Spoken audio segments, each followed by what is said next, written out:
Thank you, Mr. Chairman, and Steve, thank you for being here. When you decided to step up and come back into public service, I said this was an important time in our country's history. Glad you were stepping up. I had no idea how important it would be. So here we are talking about one of the great challenges we face now as a country, with China having an increasingly aggressive posture toward us on so many areas. And I know those have been discussed today, certainly in trade, where I'm hopeful we can finish phase one, but phase two seems unlikely, and they continue to not play by the rules. Military adventurism in the South China Sea and elsewhere, the saber rattling we've seen recently vis-a-vis Taiwan and elsewhere, the human rights abuses as it relates to the Uyghurs. I was in Tibet a couple of years ago and got to see some of what goes on there, and then recent passage of this new national security law with regard to Hong Kong. I mean, so many troubling things. And I'm going to ask you about another one this afternoon, which relates to China systematically targeting U.S. researchers and good research and then taking that research. And we have new legislation we just had marked up in committee today to combat that. But with this long list, this sort of list of horribles, tell me something good that's happening in respect to our relationship with China. An issue that I know is near and dear to you, Senator, and one that you've shown leadership in. The Chinese just in the past several days invited the DEA to establish a presence in one of our consulates in China in order to deepen our collaboration on fighting against not only the trade in fentanyl, but the trade in the precursors that we've seen being used to evade some of the restrictions that have been in place. It's a small issue, but it's one that we can potentially work on with the Chinese. I stay in regular contact with my Chinese counterparts on North Korea. It's an important area of shared interest between the United States and China.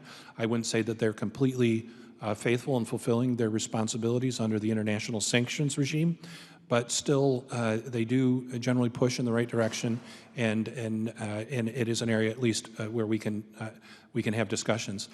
We stay in close touch with the Chinese government on the peace process in Afghanistan. Like many other countries in the region, China has a shared interest in a stable outcome in Afghanistan. Of course, we don't want to see the territory of Afghanistan surrendered to terrorist rule again, and frankly, neither does the People's Republic of China. There's several areas that I highlight in my testimony where there are at least areas of potential cooperation between us.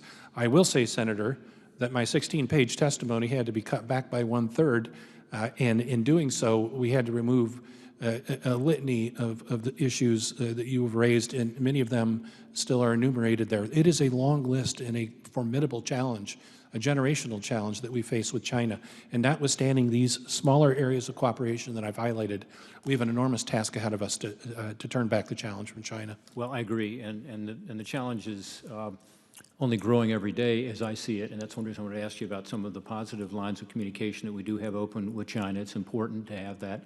I believe that with regard to the stealing of technology and innovation, that we are finally waking up as a country. I think that we typically tend to point the finger at China when in fact we need to get our own house in order in many of these respects. And one is not to be naive about what the Chinese have been up to through the Chinese Communist Party, which is really what's behind this, and their relationship with their own universities, their own research. And for 20 years, as you know, for 2 decades, they have been systematically taking our good research, much of it paid for by the U.S. taxpayer, $150 billion a year, and using it to help fuel their own economic rise and their military rise, because some of it is military technology. I think you're aware of the fact that we have legislation, again, that was marked up today in the Committee of Government Affairs, Homeland Security, but we've worked very closely with your people, because one of the 5 major elements of this legislation has to do with the visa process and the ability to deal with the current loophole in law as it relates to export controls and as to being able to deny a visa based on somebody coming to this country in order to take some of our most sensitive information. So one, I want to thank your people. They testified before us. They've worked closely with us. They've helped us to adjust it to address concerns that some in the university community had. But do you have any thoughts on this broader issue? Our legislation is called Safeguarding American Innovation, because that's what it's about. And again, there's several elements to it, but one that's very important relates directly to your department. Yeah, thank you, Senator. First, we're in complete agreement on the gravity of the problem, and it's been a persistent problem ongoing for a very long time. we now have more tools that we can use to push back against it. And as I said earlier in the hearing, the State Department is working closely with our domestic law enforcement partners in order to address these issues. In the coming days, you're going to be the recipients of some additional briefings on these matters related to some of the steps the President directed the Department to take in this week, as well as some of the indictments that have been unsealed by the Department of Justice. I will only say that you'll get more detail on the full effort that we have undertaken in order to push back against those predations. That's great. Well, the indictments and the arrests have increased substantially since our report came out at the end of last year, and we called for DOJ and FBI to step it up, and they have, to their credit. But I think we've just seen the tip of the iceberg, including 54 scientists just being relieved of their duties at the National Institutes of Health, the researchers who they had been providing grant funding to. Some had resigned, some were fired.